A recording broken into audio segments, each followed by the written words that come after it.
दोस्तों आज हम बात कर रहे हैं आपके गणित शिक्षण के पेपर की, यानी कि पेडागोजी ऑफ मैथ्स की। ये पेपर जो है आपका 70 नंबर का होता है। इसमें से 28 नंबर आपको पास होने के लिए चाहिए। तो चलिए इसके एमसीक्यू देखते हैं कि किस तरह के एमसीक्यू पूछे जाते हैं आपसे। तो पहले क्वेश्चन से बात करते हैं हम। देखिए, गणित की प्रकृति कैसी होती है। तो गणित की प्रकृति जो मौलिकता भी होती है, निश्चितता भी होती है उसमें, और शुद्धता भी होती है, यानी उपरोक्त सभी सही है। नेक्स्ट जो क्वेश्चन है, इसमें पूछा गया 3/4 की तुल्य भिन्न है। तो 3/4 की तुल्य भिन्न इनमें से बताना है आपको कौन सी है।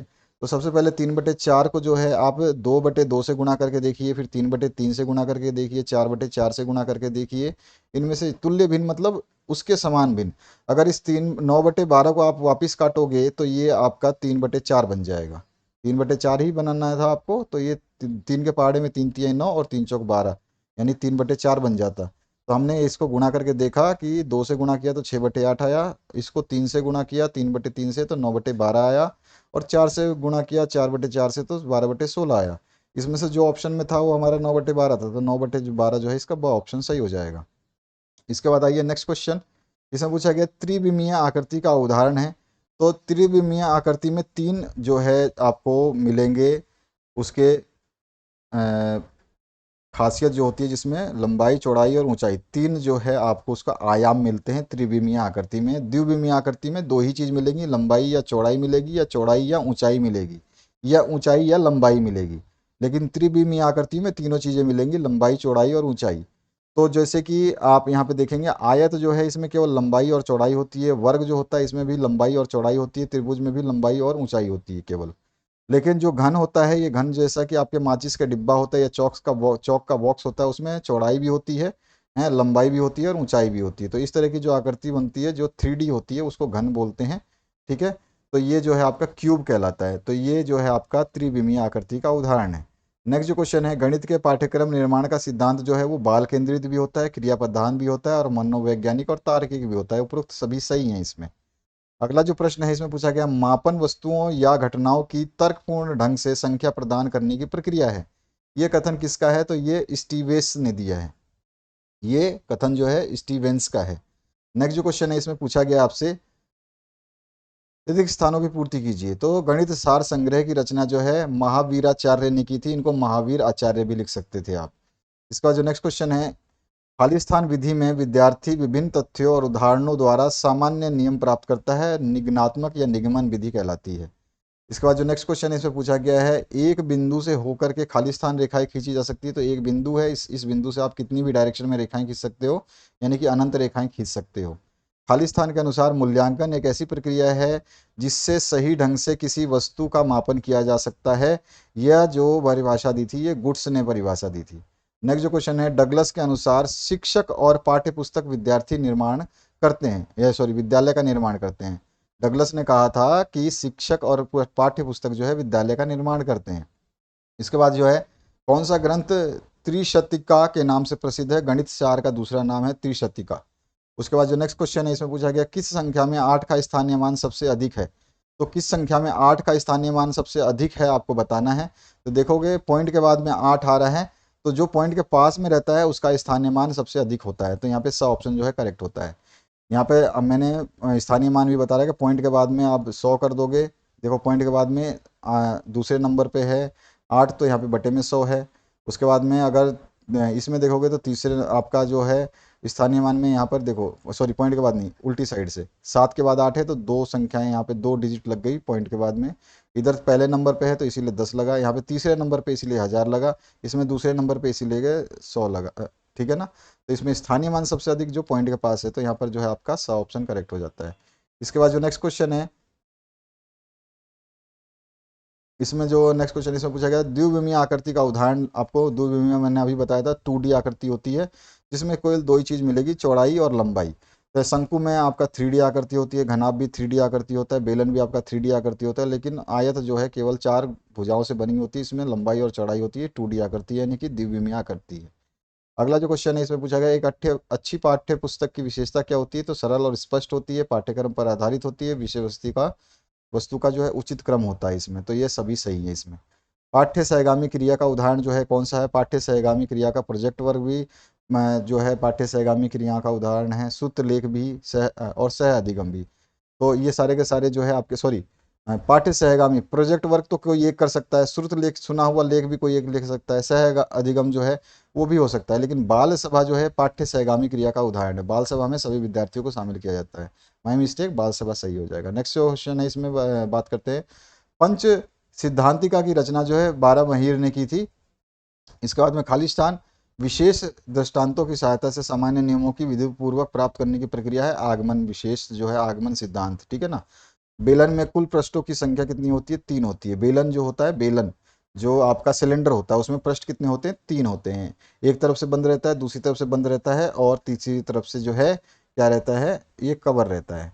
जैसे कि मैं बेलन बनाऊं तो एक तो ये एक बेलन का मतलब पाइप बनाऊं, पाइप समझ गया ना, पाइप तो इसमें पाइप इस तरह से होता है, आपने देखा होगा। मैं ड्रॉ करके दिखा देता हूँ आपको, इस तरह से पाइप होता है। तो अब इसमें आप देखोगे तो एक तो सतह ये हो गई जो अभी बनी हुई है, एक सतह जो है ये बना दी मैंने, है, और एक सतह जो है ये लाइन वाली है, तो 3 सतह हो गई ना। तो ये पृष्ठों की संख्या है, इसके पृष्ठ कितने हैं उसकी बात कर रहा है, तो ये हो गई पृष्ठों की संख्या। तो यहाँ पे मैं इसको डायग्राम को रख देता हूँ ताकि आपको समझ में आ जाए। अच्छा, खालिस्तान के अनुसार पाठ्य पुस्तक को अध्यापक के पाठ के लिए पूर्ण तथा उत्तरदायी एवं सहायक आवश्यक होना चाहिए, अवश्य होना चाहिए। तो रेमंड के अनुसार जो है ये परिभाषा दी गई है पाठ्य पुस्तक की। उसके बाद में कोई परीक्षण कितनी शुद्धता के साथ मापन करता है जिस उद्देश्य से यह बनाया गया है, यह विशेषता जो है खालिस्तान कहलाती है, ये विशेषता वैधता कहलाती है। शिक्षक विद्यालय की आत्मा है, यह कथन किसने किया था? तो H.G. वेल्स का ये कथन है, शिक्षक विद्यालय की आत्मा है। नेक्स्ट जो क्वेश्चन है इसमें पूछा गया आपसे, मूल्यांकन विधि है तो साक्षात्कार विधि से भी मूल्यांकन होता है, प्रश्नावली से भी, अवलोकन से भी, उपरोक्त सभी सही है। महासिद्धांत के रचनाकार कौन है? तो महासिद्धांत के रचनाकार जो है आर्यभट्ट द्वितीय को माना जाता है। नेक्स्ट जो क्वेश्चन है, निम्न में से कौन सी संख्या अभाज्य संख्या है? तो अभाज्य संख्याएं वो संख्याएं होती हैं जो केवल एक से या स्वयं से ही विभाजित हो, यानी कि एक का भाग जाए उसमें, या वो खुद से ही अपने आप को भाग कर लें। उसके अलावा कोई और संख्या जो होगी वो अगर दूसरे से भी भाग जाती है तो वो अभाज्य नहीं कहलाएगी। यानी कि देखो 6 जो है ये 1 से भी भाग जाता है, 2 से भी कट जाएगा, 3 से भी कट जाएगा, 6 से भी कट जाएगा, यानी कि ये 4 तरीके से कट रहा है। लेकिन जो अभाज्य संख्या है वो केवल 2 तरीके से कटेगी, एक तो खुद से 1 नंबर से कटेगी, उसको 1 नंबर से भाग दे सकते हैं, और उस संख्या को खुद से ही भाग दे सकते हैं। जैसे कि 2 नंबर है, 2 नंबर को आप खुद से 2 से ही भाग दे सकते हो और 1 से ही भाग दे सकते हो। 3 नंबर है, 3 नंबर को भी 3 से ही भाग दे सकते हो, 1 से भाग दे सकते हो। 5 नंबर जो है 5 को भी 5 से ही डिवाइड किया जा सकता है, 1 से डिवाइड किया जा सकता है। इसी तरह से 7 नंबर है, 7 भी किसी की टेबल में नहीं आता है तो 7 भी 1 से और 7 से ही जाएगा। 11 भी खुद की टेबल में ही आता है और 1 से जा सकता है। 13 भी खुद की टेबल में आता है और 1 से भाग हो सकता है। 17 भी 1 की टेबल में आता है और 17 से भाग हो सकता है। जो संख्याएं केवल 1 और खुद से भाग हों वही अभाज्य संख्याएं कहलाती हैं। बाकी कोई संख्या खुद से भाग हो, 1 से भाग हो, या फिर अन्य और किसी और से भाग हो, तो वो जो है अभाज्य संख्या नहीं कहलाएगी। 6 भी आपका जो है बहुत सारी संख्याओं से कट रहा है, 15 भी बहुत सारी संख्याओं से कटता है। 3 के पहाड़े में 15 आता है, 5 के पहाड़े में 15 आता है, 15 के पहाड़े में 15 आता है, 1 के पहाड़े में 15 आता है, 12 भी ये जो है आपका 2 के पहाड़े में आता है, 3 के पहाड़े में आता है, 4 में भी आता है, खुद 12 में भी आता है, 6 में भी आता है। तो यहाँ पे अभाज्य संख्या समझ चुके होगे आप। त्रिविमीय आकृति का उदाहरण अभी भी मैंने बताया था, जो घन है वो 3D आकृति है, आयत, वर्ग और वृत्त जो है ये सारे के सारे 2D आकृति हैं, द्विविमीय आकृतियां हैं। शिक्षक और पाठ्य पुस्तक विद्यालय का निर्माण करते हैं, ये कथन किसका है? तो ये कथन जो है डगलस का है। अभी अभी हमने ऊपर देखा था, यहाँ पर आ जाइए, थोड़ा सा आपको दिखा देता हूँ खालिस्तान में। देखो डगलस के अनुसार शिक्षक और पाठ्यपुस्तक विद्यालय का निर्माण करते हैं, ठीक है, तो डगलस का कथन है। इस तरह से आपसे किसी तरह से क्वेश्चन घुमा के पूछ सकता है एग्जामिनर, खालिस्तान भी दे सकता है या फिर एमसीक्यू बना सकता है। अच्छा, आपको रोमन संख्याओं को याद करना है, ये ध्यान रखिएगा, रोमन संख्याएं पूछ लेता है आपसे कभी भी। इसके बाद में जो आपका बड़े क्वेश्चन पूछे जाएंगे उसका वीडियो देखोगे तो उसमें भी आपको समझ में आ जाएगा। रिक्त स्थानों की पूर्ति कीजिए। तो खाली स्थान एक ऐसी प्रक्रिया है जिससे सही ढंग से किसी वस्तु का मापन किया जा सकता है, तो मूल्यांकन कहलाता है। ग्रंथ गणित सार के श्लोकों की संख्या 300 है, ये ध्यान रखियो। इसको बोलते हैं त्रिशतिका। गणित सार का दूसरा नाम है त्रिशतिका। खालिस्तान के अनुसार पुस्तक वह माध्यम है जिसके द्वारा शिक्षक विषय को कक्षा के सामने प्रस्तुत करता है, तो मैक्सवेल ने ये कहा था। अधिगम विधि में विद्यार्थी विभिन्न तथ्यों और उदाहरणों द्वारा क्या करते हैं? निष्कर्ष प्राप्त करते हैं। घनाभ में कोरों की कुल संख्या कितनी होती है? तो घनाभ जो है उसमें कोरों की कुल संख्या जो है 12 होती है।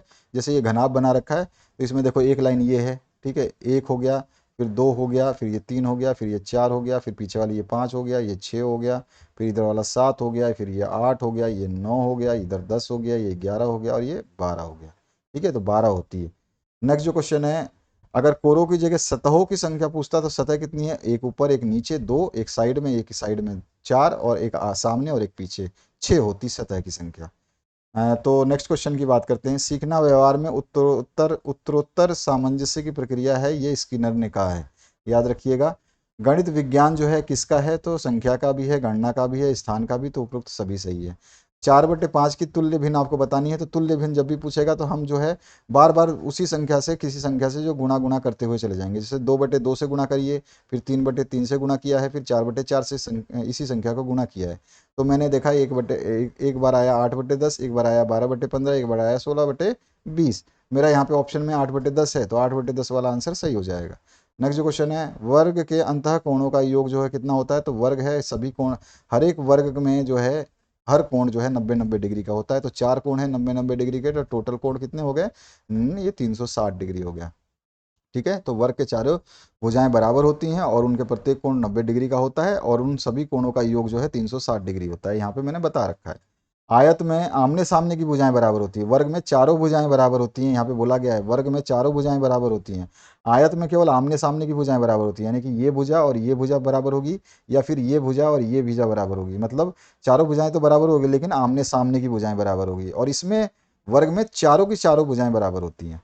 ठीक है, और प्रत्येक कोण जो है इसमें भी 90 डिग्री का होता है। अंतः कोण वर्ग में भी 360 डिग्री होता है योग, और आयत में भी 360 डिग्री का योग होता है। गणित पाठ्यपुस्तक आवश्यक आवश्यक किसके लिए है? तो मार्गदर्शन करने के लिए। नेक्स्ट जो क्वेश्चन है, निम्न में से मूल्यांकन का प्रकार कौन सा है? तो उपचारात्मक भी होता है, क्रियात्मक भी होता है, निदानात्मक भी होता है, तो उपरोक्त सभी सही है। इसके बाद आइए नेक्स्ट क्वेश्चन की बात करते हैं। यहाँ पर जो पूछा गया है, गणित शिक्षण के उद्देश्यों को खाली स्थान स्तरों में बांटा गया, तो 4 उद्देश्यों में बांटा गया है। करके सीखने का सिद्धांत को खाली स्थान का सिद्धांत कहते हैं, तो इसको क्रिया का सिद्धांत कहते हैं, क्योंकि करके सीखते हैं इसलिए इसको क्रिया का सिद्धांत कहते हैं।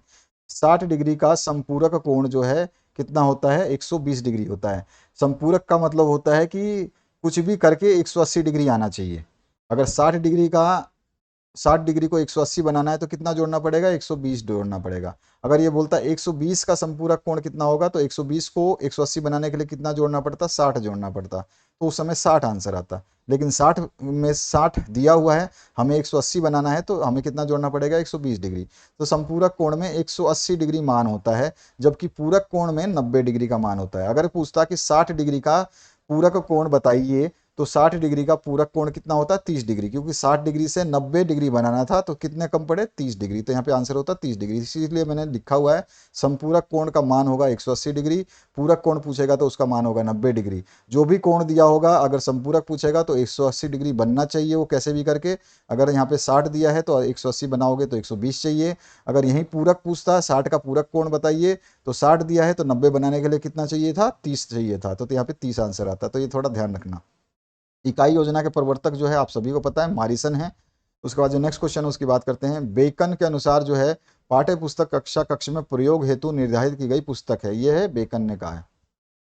एच स्टोन ने कहा है, गणित ऐसी अमूर्त व्यवस्था का अध्ययन है जो कि अमूर्त तत्वों से मिलकर के बनी है, इन तत्वों को मूर्त रूप में परिभाषित किया गया है।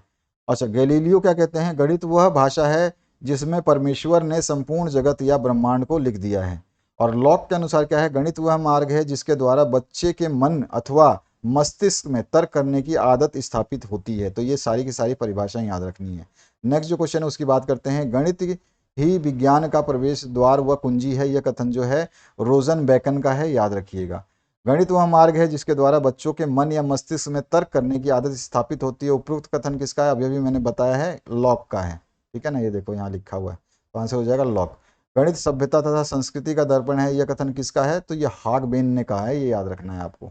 नेक्स्ट जो क्वेश्चन है उसकी बात करते हैं। संश्लेषण और विश्लेषण विधियों में तुलना पूछ सकता है आपसे, तो आसानी से बता देगा। ये ज्ञात से अज्ञात की ओर होता है और ये अज्ञात से ज्ञात की ओर होता है।